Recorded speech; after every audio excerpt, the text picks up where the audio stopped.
Événement min kɛra Mali la walasa i ka faamu f'i ka faamu fɛn minnu organisera yani attaque in yɛrɛ ka kɛ. N'i m'o faamu a ka gɛlɛ i k'a dɔn ka fɔ ko in coordonnénen kun don wa a waati suruyalen fɛn caman kun bi ka kɛ, mouvement caman kun bi ka kɛ. An bɛ fɛ ka kuma o mouvement damadɔ de kan minnu kun bi ka kɛ yani attaque in yɛrɛ ka kɛ min b'a yira an na k'a fɔ k'a préparelen kun don. O dɔ ye jumɛn ye n'an y'a jate minɛ fɛn fɔlɔ min kɛra kalo damadɔ yɛrɛ yani attaque ka kɛ o de ye Europe jamanaw ni jamana caman diɲɛ kɔnɔ hali Ameriki jamana dɔw b'a la minnu y'a ɲini ka population fɛ k'u ka bɔ Mali kɔnɔna na parce que u b'a dɔn k'a fɔ ko Mali ko bɛna kɛ joli bɔn ye. Donc événement d'ampleur u préparé la walasa ka ko caman kɛ. O ye événement fɔlɔ ye min yɛrɛ kun ye signe d'alerte ye o le kɛ an k'an basé o signes kan. An ka gouvernement y'a essayé ka contester ko foyi tɛ Bamako. An yɛrɛ y'a ye k'a fɔ Abdoulaye Diop a ye hali vidéo kɛ ko foyi tɛ Bamako k'u bɛ ka galon de tigɛ walasa ka Mali ka touristes ni fɛnw bali ka taa Mali la. Alors que minnu bɛ événement organisé olu b'a dɔn u bɛna min kɛ. Donc o kun y'an ka erreur filanan yɛrɛ fɔlɔ yɛrɛ ye an ye min kɛ ka kow négligé. Filanan ye jumɛn an n'a ye k'a fɔ le 15 avril n'o ye nin kalo tile 15 ye Mauritanie président a nana Faransi ani Macron ye ɲɔgɔn ye a ko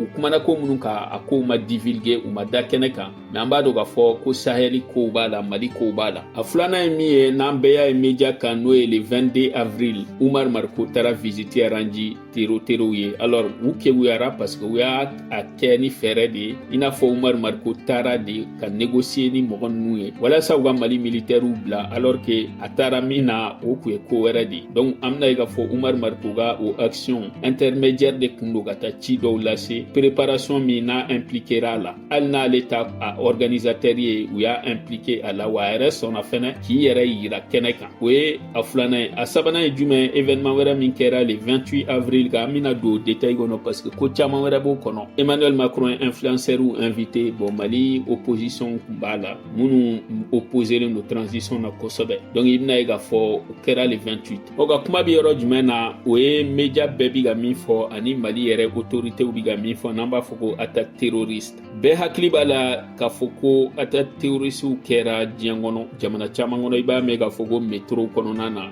u ye bolifɛnw kɔnɔna na u ye bɔnmu k'u la ou i b'a mɛn k'a fɔ k'u donna concert kɛyɔrɔw la ka marifa ci civil gansanw na o de attaque terroriste ye an bɛ min kalama ka Mali ta an tɛ se k'a bila o minan kɔnɔ parce que Mali ta ye mun ye force spéciale de formé la kosɛbɛ force spéciale minnu formé la walasa ka jamana kunturu attaquer walasa ka taa fo ka jamana faama minnu bi fanga la ka taa olu dolu ka ku attaquer ni fanga ye armement lourd minnu yɛrɛ dɔw ti jamana yɛrɛ bolo an b'a dɔn k'a fɔ Ukraine perdila ka kɛlɛ la donc a bɛ k'a ka kɛlɛ base kɛ Mali kɔnɔna de u ye Irisi ko kuma de fɔ k'a tɛ Irisi kama parce que a b'a dɔn k'a fɔ Irisi ka dɔgɔ Mali kɔnɔ Mali ye malien 22 malien de bɛ Mali la Irisi ti tɛmɛ maa 100 hakɛ kan donc a tɛ Mali Irisi contre la dɛ a bɛ ka baara kɛ minnu bɛ fɛ ka Sahel détruire donc Ukraine yɛrɛ passera ka kɛ jamana ye bi min bɛ drone caman fabriquer donc i b'a ye k'a fɔ a bɛ o livraison bɛɛ kɛ ni européens yɛrɛ ka laɲini ye nka toujours f'an k'a faamu ka matɔw accuser c'est très facile an bɛ se ka su ni tile k'a la wa argument yɛrɛ caman prévu caman bɛ yen minnu b'a yira k'a fɔ ko o jamanaw de participera olu de ye nin attaque organisée Mali la wa an b'o kalama o tɛ bi ye min kan k'an dabaliya ba ani an ka discussion kan ka concentrer yɔrɔ min kan maa si da tɛ fɛ ka maga o de la o ye jumɛn ye an yɛrɛ gouvernement min bɛ fanga la n'o ye Assimi n'a ka jamaw ye ani Mali militaire olu yɛrɛ y'a yira diɲɛ bɛɛ la ko jaw tɛ foyi ye ko ja an ma se niveau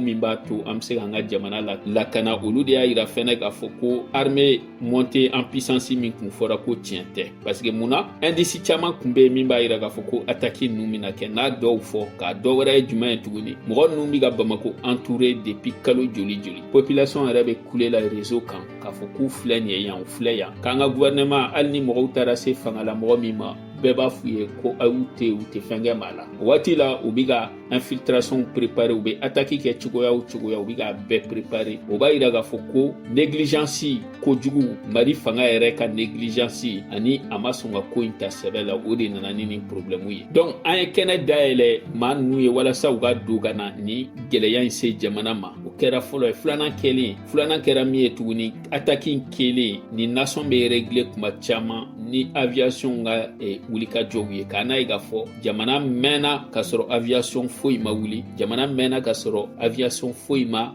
baara kɛ. Donc i bɛna ye k'a fɔ problème filanan o ye réaction jamana, o b'a yira ko réaction yɛrɛ tɛ jamana la. An n'a ye k'a fɔ waati min na Amérique ye Israël ye Iran attaqué, a ma hali se waati damadɔ ma Iran ye riposte kɛ. Donc o b'a yira k'a fɔ anw ka jamana non seulement an tɛ se ka fɛn anticiper wa ni fɛn kɛra riposte fɛnɛ t'an na. Kɛlɛ nana kɛ waati min na u bɛ k'a fɔ ko maa 200 fagara, 12,000 hommes, maa 12,000 de donna jamana kɔnɔ. Anw sera ka maa 200 dɔrɔn de faga. Donc i bɛna ye k'a fɔ foyi ma kɛ k'an bɛ se ka an kun kɔrɔta ni min ye. Bombardement ma kɛ, missile ma ci ka taa ni voiture piégée ka taa jamana kunturu ministre de la défense ka o attaquer tan. I bɛna ye k'a fɔ o b'a yira k'a fɔ ko sécurité fansi kun tɛ jamana kɔnɔ. Donc an b'an yɛrɛ ɲininka Mali service de renseignement u kun bɛ mun baara la, u kun bɛ ka WhatsApp de surveiller ou u kun bɛ ka terroristes de surveiller an t'a kalama. Yala u kun bɛ ka opposants de surveiller wala u kun bɛ ka jamana jugu minnu bɛ ka marifa ni kɛlɛkɛfɛnw ta u ɲinɛ n'olu kɔ. An ma se k'a faamu min nana ni a ye. Wa erreur dɔ kɛra mun wɛrɛ ye tuguni u taara ka taa position ta Maroc ni Algérie ka kɛlɛ la. I bɛna ye k'a fɔ erreur ma tɛmɛ a kan mun na? Parce que Amérique yɛrɛ y'i ban ka position t'a la, Européens y'u ban ka position t'a la. Donc anw de fɔrilen don, anw de bɛ se ka na o régler. Jamanabaw ma sɔn k'u positionner ko min na anw de bɛ se k'an positionner o la k'a sɔrɔ anw minnu ma tila fɔlɔ an ka problème régleli la. Mali problème nana Maroc ye mun kɛ walasa ka Mali dɛmɛ ko in na, an ma foyi ye. Donc an ka position ta in i bɛna ye k'a fɔ 0 ani ko do ko min tɛ jamana nafa. Donc jamana ɲɛmɔgɔ dun kan ka wale bɛɛ bɛn jamana ka intérêt défendli de la. Donc maaw bɛ ka félicitation min kɛ k'a fɔ ko armée ye mɔgɔ ninnu repousser, anw kun ka félicitation kɛ o la parce que bana kunbɛn de ka wusa ni bana furakɛ. N'i ma se ka fɛn anticiper k'a kunbɛn fo tiɲɛni nana kɛ, tiɲɛni min e yɛrɛ b'a dɔn a tɛna se ka dilan bilen. O repousseli tɛ foyi ye ko an kan ka nisɔndiya ni min ye, au contraire o tɛna foyi bɔ an ka dusukasi la. O b'a yira k'a fɔ ko jamana kɔnɔ an ma compétence ba b'an jɛ domaine caman na walasa jamana ka se ka basigi, walasa ni ɲɔgɔnna wɛrɛ ka se ka éviter jamana kɔnɔna na.